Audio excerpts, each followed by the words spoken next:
and this war has an enemy, and he is after your mind every day. So Satan works. He doesn't work on your toe, your leg, or somewhere else. He works in your mind. It's the battlefield in every person's life. Whatever goes on right here is going to affect every single aspect of your life. How we think, what we choose to think about, is one of the most important things in our life. And I've determined that I want to have a beautiful mind. I want to have a mind that glorifies God. And I want to think beautiful thoughts. I want to think good thoughts about people. We don't need to think judgment and criticism and all kinds of junk about people. Think about all of our problems all the time of what we don't have. Change your thought life and you change your world. So the question is, what are you putting into your mind? Satan wants to control your mind. The world wants to control your mind. And there's a battle for the way you think. Why? Because whatever gets your attention gets you.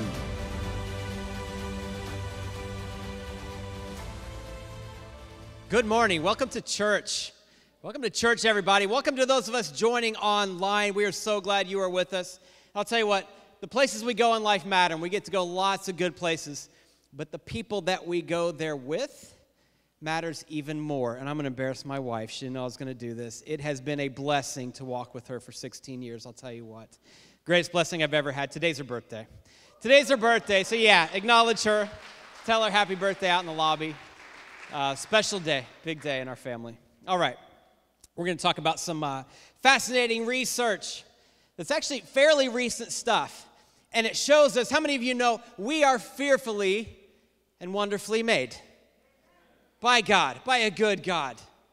And so this research shows us that. It digs into the depths of that just a little bit more. Secondly, it dramatically shows us something we may not really have known from our toes on up, as they say. Spiritual change is possible. We really can be transformed. And so we're going to move along, but we're going to start on kind of the negative end of the spectrum here. Lies harm us. Lies harm us emotionally. Lies harm us spiritually. Did you know lies actually harm us physically? And I mean this in a really literal sense, not figuratively. Lies actually affect, get this, the makeup of your brain. So when you believe a lie, it forms connections in your brain, and we can get stuck. You ever felt stuck in a pattern of thought? You can actually get stuck in a pattern of thought. Lovely imagery for you on a Sunday morning. Check this out. It's like this. It's like a car stuck in a ditch. And can we get that image up there? Can we get the image? There we go. Perfect. Perfect. You ever felt like this in your thought patterns, what you're thinking?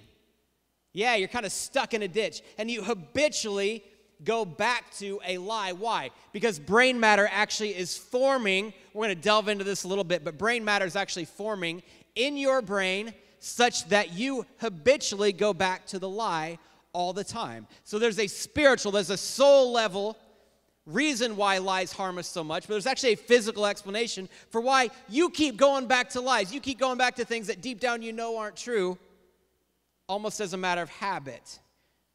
Telling yourself this false narrative about you, people around you, and your world. Okay, little biology lesson this morning. 3 parts to your brain. There are 3 parts. We're going to focus on the largest part of your brain, your cerebrum.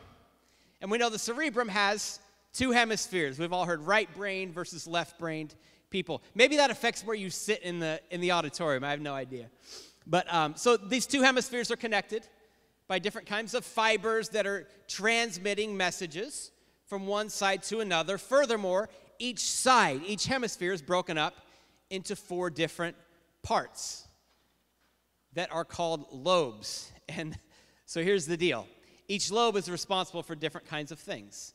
For our reasoning capacities, for our perception, for our emotions, for our self-awareness, interpreting different things that happen in the world, interpreting our hearing, interpreting the things that we see, our intelligence, our concentration. By the way, how's that lobe of your brain doing this morning, the concentration lobe? How you doing with that? Is that going well? Okay, good. Mine too. They're all communicating in this complex system, and they're connected by these things called neurons, connected by neurons that form gray matter. Okay, stay with me. I know this is not especially exciting stuff. It's going to get exciting. Gray matter sits on top of the cerebrum in this thing called your cortex. Gray matter sits in your cortex. And your cortex is actually, you've seen a picture of a real-life brain. It's pretty ugly, isn't it? You think all these beautiful thoughts are this pretty ugly thing. And so there are folds in your cortex. You might know why those folds are there. You want to shout it out? Makes your brain bigger. Good. Yeah, that's right. It's room for more neurons, exactly. So your brain's folded up to make rooms for more neurons, okay? And more neurons facilitates a higher kind of brain functioning, okay? This is where it gets crazy. This is where things get really interesting. Changes actually occur in the area of the gray matter, that stuff that's on top of your cortex that facilitates functioning and facilitates communication amongst all the different parts of your brain. Changes can occur. You can grow neurons from certain kinds of mental activity such that your cognitive functioning goes up. Okay, let me just simplify it for you with this statement. Your brain can grow or not in ways that affect your cognitive ability. Based on the thoughts you're already having, it's actually going to affect you physically in your brain matter. And so we have some control over this. Who's heard about the cab drivers in downtown London? The studies. Anybody seen this? Yeah, it's actually worth Googling. It's interesting stuff. So a taxi driver in London has to memorize his or her routes. And like all just the complex system of streets, that you get in a big city, they have to memorize all that stuff. Why they can't just whip out their phone, I have no idea, okay? That's what they have to do. And so they're actually, they're given an exam on this. And only 50% of the cab drivers, aspiring cab drivers, can pass the test because they've memorized all these routes, the complexity of the city. Now get this. When they do brain scans on people who have not only memorized the complex network of streets in the city, but they can navigate it really, really well, the lobe in their brain that's responsible for memory has actually grown. This is not a chicken and the egg kind of thing. It was not there before. Oh, I'm sure it was there, okay? But it's smaller before, and it's actually grown, showing that, again, the way we think, the thought patterns that we have, actually impacts how our brains work. Or like this, our thoughts take on physical shape in our brains. It's called neuroplasticity. Now, is that interesting to you? Is that interesting? It is to me too. It's interesting stuff. So let's go back to lies, okay? Lies actually become a physical part of us. It's a really simple lie. Suppose you believe, I am worthless.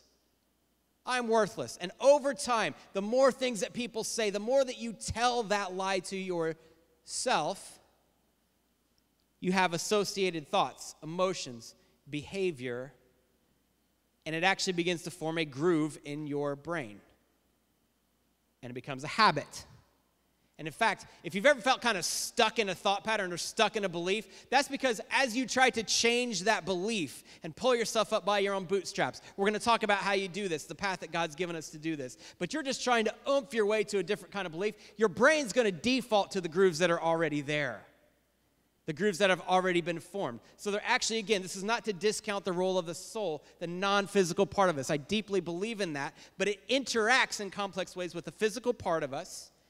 And habits of thought actually become physical things in our brains. We are fearfully and wonderfully made. Crazy stuff. Unbelievable stuff. Let me tell you this morning, it does not have to be that way. You do not have to live in a kind of trapped state, feeling like you're stuck in the grooves that your brain has already made.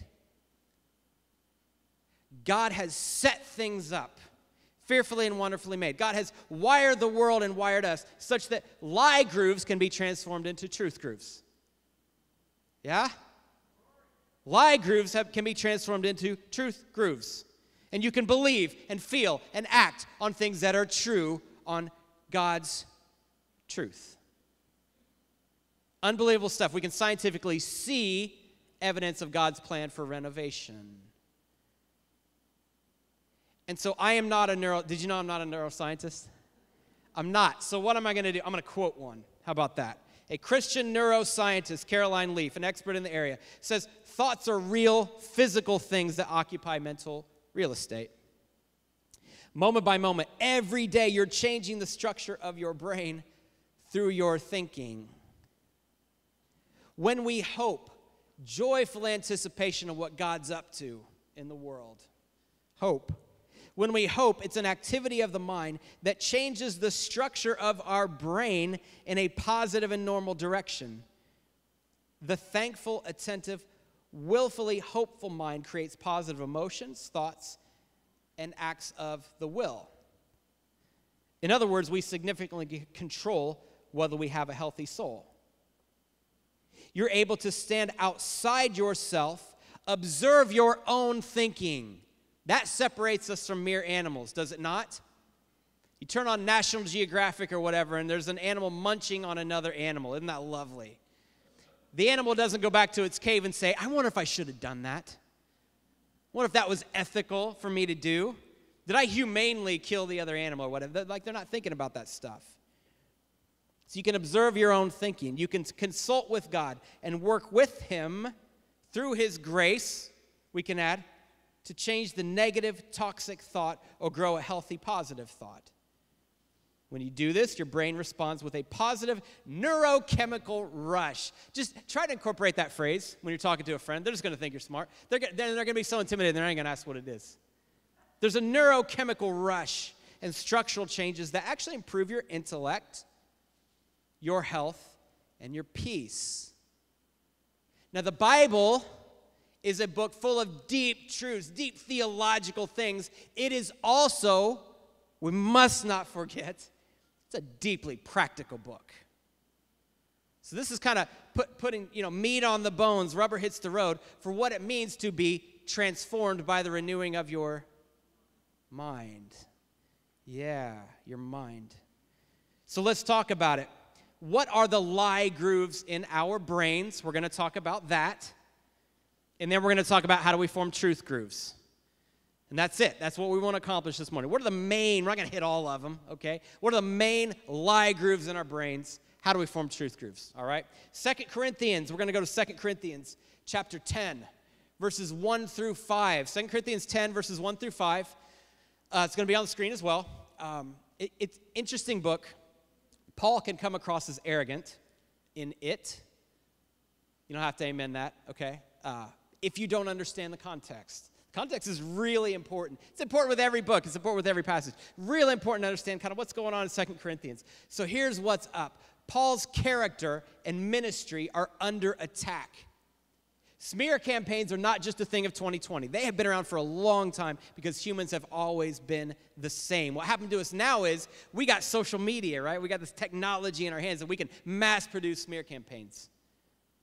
But it was happening back then. Paul's being attacked, and he's got these opponents. And it's interesting, Paul never names his opponents' names. Now that right there should tell you something about Paul's character. Do you agree with me? What he's concerned about is these opponents are harming people's ability and access to the truth of the gospel. That's what he's concerned about. He's not concerned about hitting back. He does, we'll see, have to defend himself. He's not concerned about hitting back. Here's what these unnamed opponents are saying. They're saying, Paul is timid and Paul is weak. And you might think of the Wizard of Oz. You know Oz? So great and powerful when he's up on the screen or whatever that is, and sort of the lights and the fire and the smoke and all these things. But behind the curtain, he's just a wee little guy, right? Pulling the strings. They're saying the same thing about Paul. They're saying he's weak and timid in person, even though in his letters he's really bold and in your face and powerful and all these things. So what they're saying is this inconsistency, this duplicity, whatever, in who Paul is, it undermines his authority.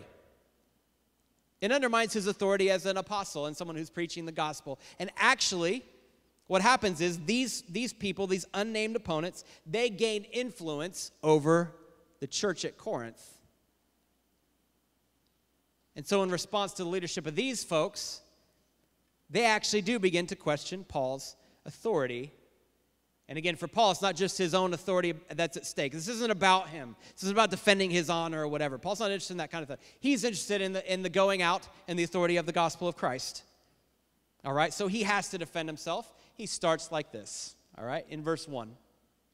He says, "By the humility and gentleness of Christ, I appeal to you. I, Paul," this is like a very strong, sort of claiming authority. And then he kind of, I don't know, is sarcasm a sin? You can tell me. But Paul's pretty sarcastic here. He's sarcastic in other places too. He says, "I, Paul, who am timid when face to face with you, but bold towards you when away." So sort of just, he's getting it out there. "I beg you that when I come, I might not have to be as bold as I expect to be towards some people who think that we live by the standards of this world." And so a lie is taken hold. A lie is taken hold in this community. And this lie goes past just lies about Paul. Being timid, weak, but he's hardcore in his letters and all this stuff. It actually goes beyond that. What's happening is the people of the church in Corinth, they've gotten really sucked into what people think makes a good leader in that society. And guess what they think makes a good leader? See if any of this sounds familiar from the way we think about CEOs and politicians and these kind of things. What makes a good leader is somebody who's very bombastic and powerful and forceful, can run over other people, but at the same time, they're very eloquent in their speech. That's what the people thought. That makes a good leader. That's the kind of person we want to follow. What about Paul? If that's a leader, what about Paul? Well, Paul's really none of those things. And actually, even physically, Paul was probably a fairly small guy and just a little hunched over, people think. Paul satisfies none of those things. So not only sort of jettisoning Paul's not authority, but the gospel that he's preaching is not an authority either. It's the gospel these other folks are preaching, the people that are powerful in the eyes of the world. And so what does Paul do? He asserts his authority. He calls out this lie for what it is. He says, it's not timidity. It's not weakness. I am not the Wizard of Oz. I'm not just the little guy behind the curtain here. It's not weakness and timidity like you think. It's what? It's gentleness and humility. This is actually things that, you thought these things were weak. They're actually quite strong. Why? Well, Paul says, my hero in the faith. In fact, God incarnate, the creator of all that is and ever was and ever will be, the creator, the sustainer of things, Jesus Christ. In his ministry, he led with these same things too. So I am following in the footsteps of my spiritual hero, my Savior, and I'm going to lead with humility and gentleness. Because we see from Jesus, these things are actually quite strong. Inversion of the world's values and priorities. These things are actually quite strong. He says, oh, by the way, he says this later, not in the passage we're going to look at, but he actually says later. He says, and by the way, about those letters, about the strong language that I'm using in those letters, I didn't want to, we have such precious amount of time when we're together. I didn't want to waste that time reproving you and reprimanding you and telling you all the things that are wrong. So I put them in a letter ahead of time. That's what I was trying to do. Because I believe real leadership leads with gentleness and humility. And so Paul calls out the lie for what it is. That's the way Paul leads. He calls the lie out for what it is. Now, we believe lies. Did you know that? We don't know which ones, usually. It's not readily evident. If I ask you, what beliefs do you have that are false? That's kind of an odd question, right? If I thought they were false, it wouldn't be beliefs and so forth. So we have to do a little bit of digging. God has to reveal some things to us. Sometimes we believe big kinds of lies about who God is, whether or not he exists, what his character looks like. But I want to hit some lies this morning that I think, in the brain terminology, they form really deep grooves in our brains. Our tires are really deeply stuck sometimes in the mud and just we're sort of spinning our wheels. in these things. Lie, are you ready? Can we do that? Lie number one. God is not involved in my life. Right? Some of us here may be atheists. If you're an atheist, you're very, very welcome here.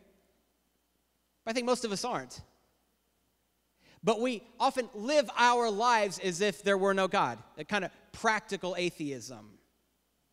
So we think God's got the whole world in his hands. Anybody sing that as a kid? He's got the whole world in his hands. It's going to be stuck in your head the rest of the day. And he's guiding things at sort of a big picture level. He's guiding history. Or maybe he's even guiding individual people. He's guiding people who they're just really important in this world. Or they're spiritual superheroes. God's guiding those people. He's involved in their lives. He's not involved in my life. Why? Well, it could be you just think you're really unimportant. But more likely it's because God sees who you are deep down. How does that make you feel? When you think thoughts that are private in the physical realm, they're public in the spiritual realm, at least to God. At least to God. God can hear them. And so God sees what you thought of this person or that person. God sees your deepest, darkest thoughts. God sees that, when you're just trying to be nice and you put on a smile or whatever, that's actually manipulation or whatever. And so God sees these things, so he's not involved. He's involved in their lives, but he's not involved in my life. And I know this is simple stuff. Please don't discount it. This God is not involved in my life is a deep lie, and it forms deep grooves, and it affects the whole system of who we are when we believe this lie. So what's the truth? Truth is that God is what theologians call immanent.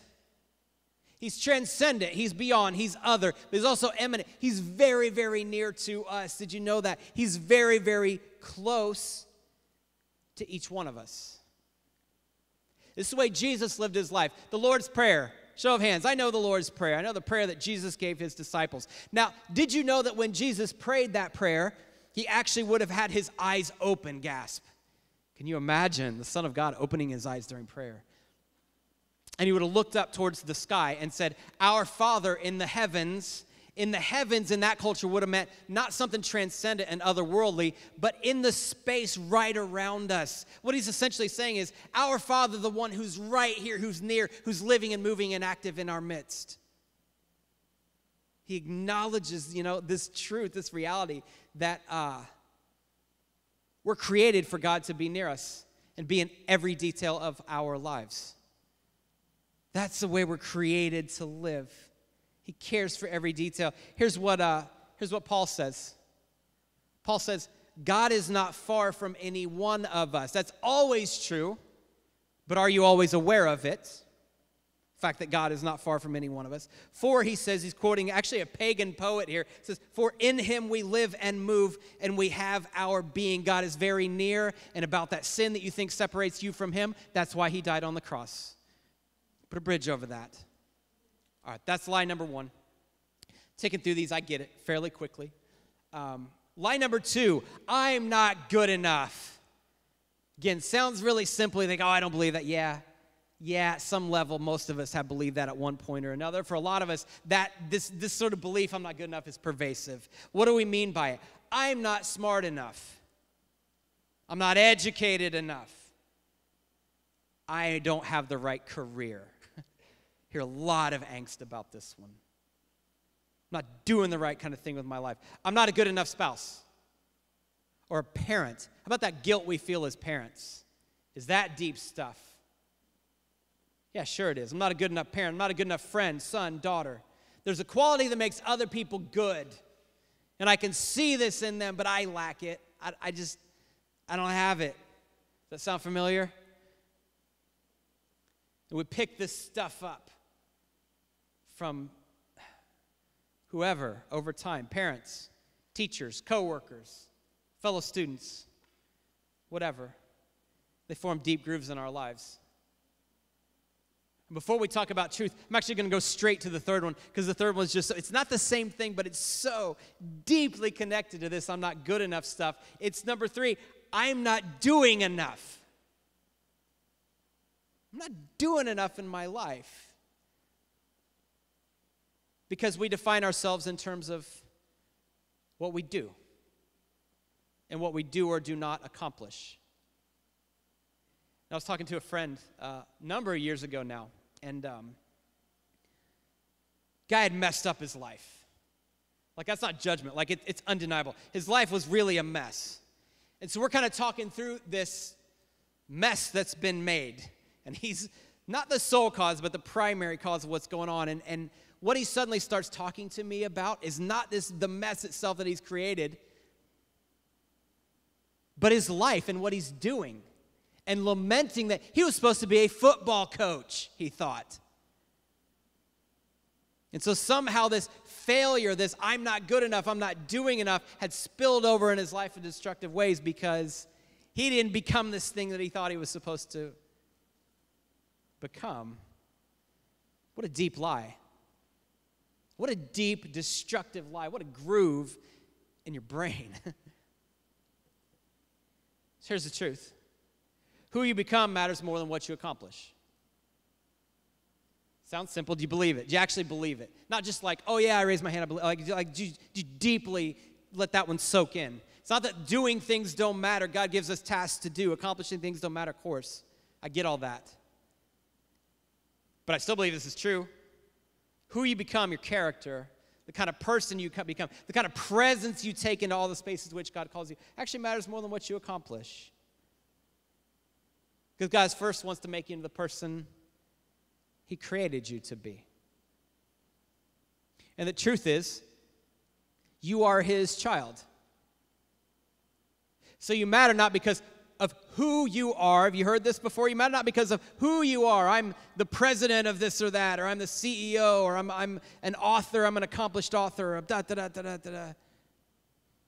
But because of whose you are. And I don't care what you've accomplished, big or small, lots of things or nothing. The truth is, you matter not because of who you are, but because of whose you are. You heard that before? You're a child of God. And so He's put you in places, and He's forming you to be a healing presence in the life of other people. Again, don't take my word for it. Look at what Paul says in Ephesians 2. For we are God's masterpiece. That's the literal translation. You are God's masterpiece.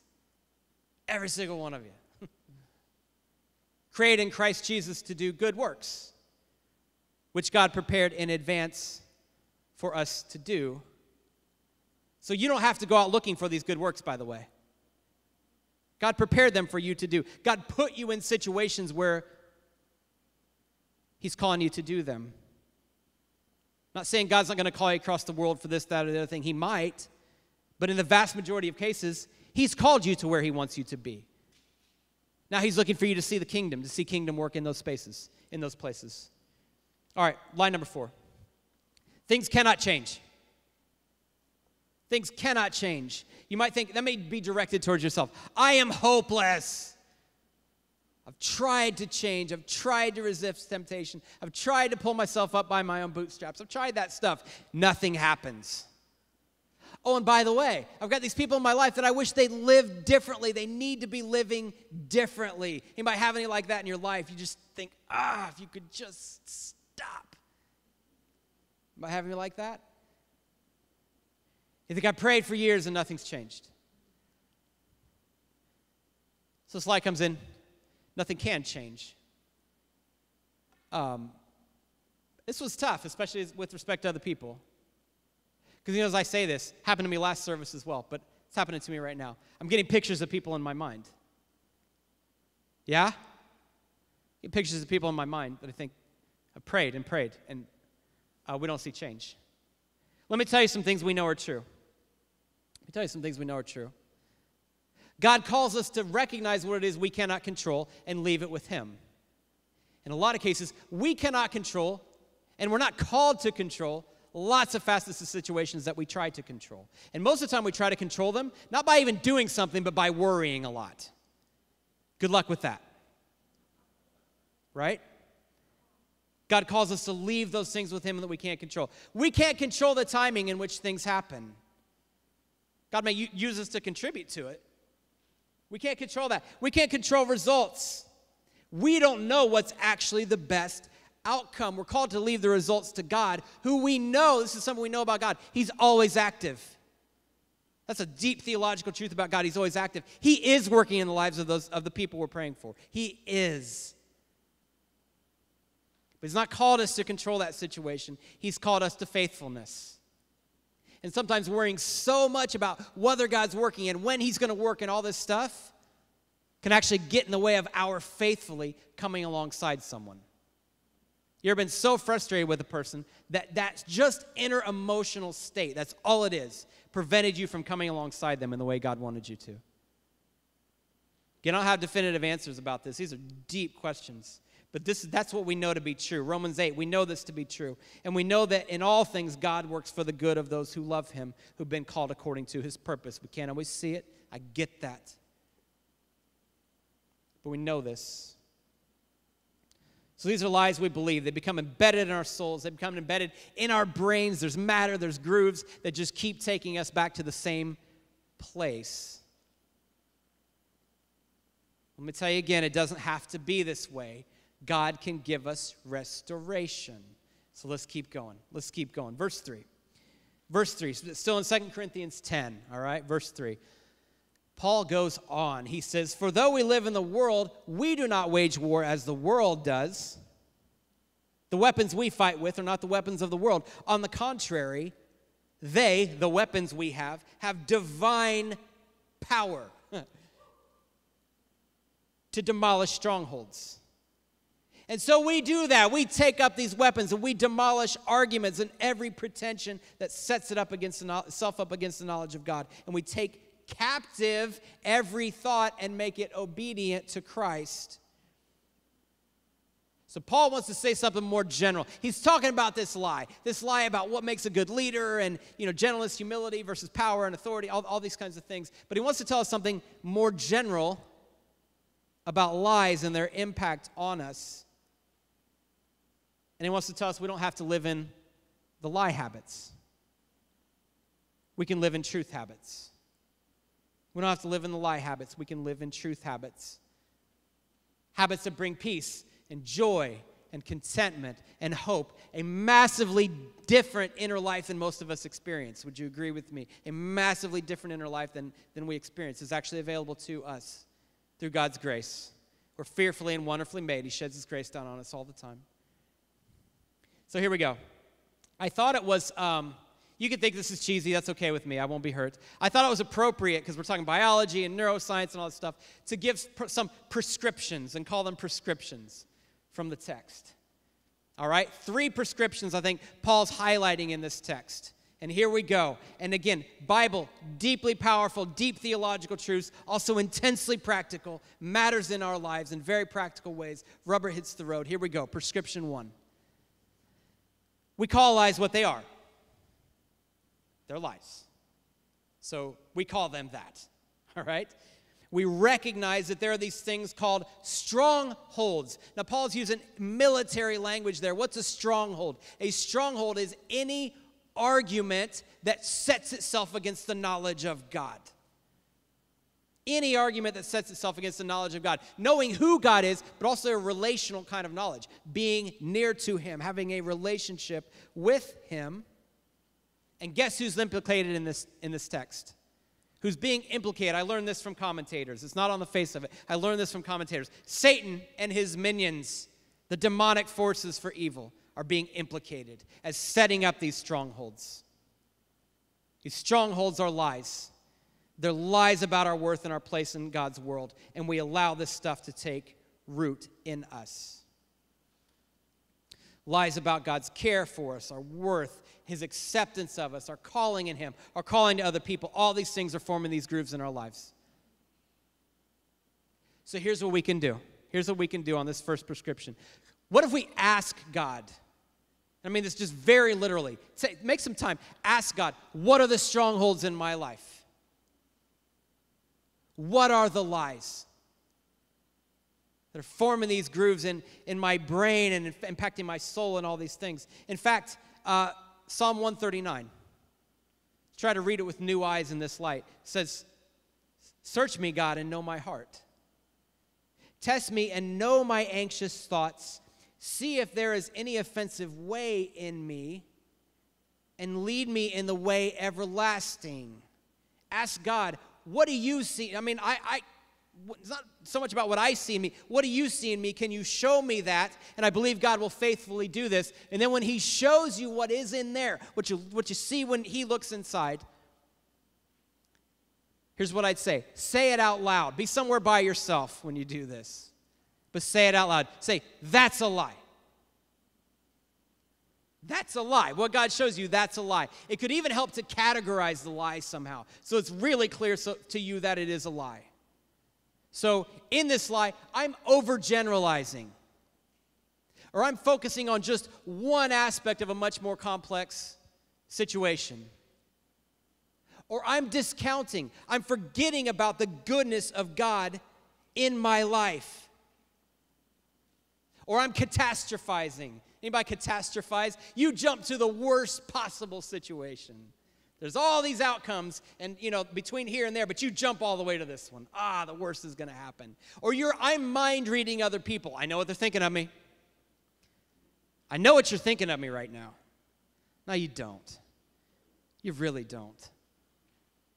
So you say it out loud. That's a lie. And what if we made that practice a habit? Just ask God, what do you see in my life? And then call it out for what it is. That's prescription number one that I'm seeing from Paul. Acknowledging strongholds for what they are. Secondly, second prescription, recognize that there's power from above. There's this heavenly power that's stronger. It's not of this world, actually, because it's stronger than anything in this world. And you might have felt alone, and you might have felt trapped in thoughts and thought patterns and all these things. But actually, there's divine power to help you. Divine power from above, really strong language that destroys and demolishes strongholds, lies that oppose the knowledge of God, lies about us, lies about other people, lies about God. So the battle's ultimately with Satan and forces of evil. And so we got weapons. We have weapons. We have power from above. Third prescription. Now we have these things. Called out the lie. We've called out the lie for what it is. We recognize where our power comes from. Now the decisive step. The decisive step that transforms our souls. It's going to sound really simple. But it's powerful. Transforms our souls, forming new physical matter in our brains. Crazy stuff. Set your mind on God's truth. Set your mind on God's truth. And you can do this really intentionally. We're not prisoners to our thoughts. God has graciously given us a will that gives us control over what it is that we're thinking. So your brain can form new neurons, good habits. So here's what, actually, I'm going to give you just a brief quote from a J.P. Moreland book, just a fantastic Christian scholar who struggled with anxiety, almost debilitating anxiety, really open about his struggles, called Finding Quiet. Finding Quiet. I highly recommend this book called Finding Quiet. And he says, you have it in your power to begin a regimen of choices. Now, of course, he never says we're doing something apart from God's grace. He's saying God has graciously given you this. He's given you power to begin a regimen of choices and to form a habit of this that can substantially improve your happiness and decrease or get rid of anxiety. There really is hope. So suppose this. Suppose you intentionally began bringing God to mind each and every day. God's always with you. We're not always aware of that. Suppose you called to mind as often as you could throughout the day that God's presence is with you. And then suppose you make a list of his attributes. This is okay. It's okay. Stuff that especially speaks to you. His love, his patience, his forgiveness, his power, his wisdom, his compassion. And you dwelled on that. Let that reality sink in deeply, meditatively. It's healing for your soul. It's getting those tires out of those nasty grooves. It is. Suppose you did the same thing with what it is that God has created, the beauty of creation. The sun, the moon, the stars, meadows, pastures. The leaves changing, they're changing. Is it not wonderful? I know it means winter's coming. Forget about that for a minute. Is it not wonderful? Is it not beautiful? And so suppose you try to develop habits of praise, habits of wonder, habits of gratitude for these things. And suppose you were so intentional about this, and you want it to be a habit in all of life, but you want to be so intentional at the outset that you set times in your schedule to do this. You make time to do this several times a day. Or maybe even keep something in your office, or if you're at school, your locker, or whatever it is, or something on you, something you wear around your wrist, or a ring that you buy specially, something that reminds you to come back to these things, this deep kind of meditation on God, who He is, and the goodness of His creation, forming habits of praise, wonder, and gratitude. And suppose you even had, this is something Christians have done through the centuries. We've lost this habit to our own detriment. Suppose you just had a basic little prayer or a grouping of prayers that continually brought you back to an awareness of God's presence. Something really simple like this. Lord, have mercy on me. Lord, have mercy on me. Bringing you back to your dependence on Him for everything. So I'd say if we did this, we'd be well on our way to understanding what Paul means when he says, take every thought captive and make it obedient to Christ. He's given you a really practical thing to do. This is not pie in the sky. This is not just out there. He's given you a really practical thing to do. We'd be well on our way to making our thoughts more like those of Jesus. We'd be well on our way towards forming neurons that fire towards hope and experiencing renewal in our inner selves by the transformation of our minds. So, Lord, we pray that this would be so, this would be true with us. Because at the end of the day, this isn't about neuroscience or it is other just interesting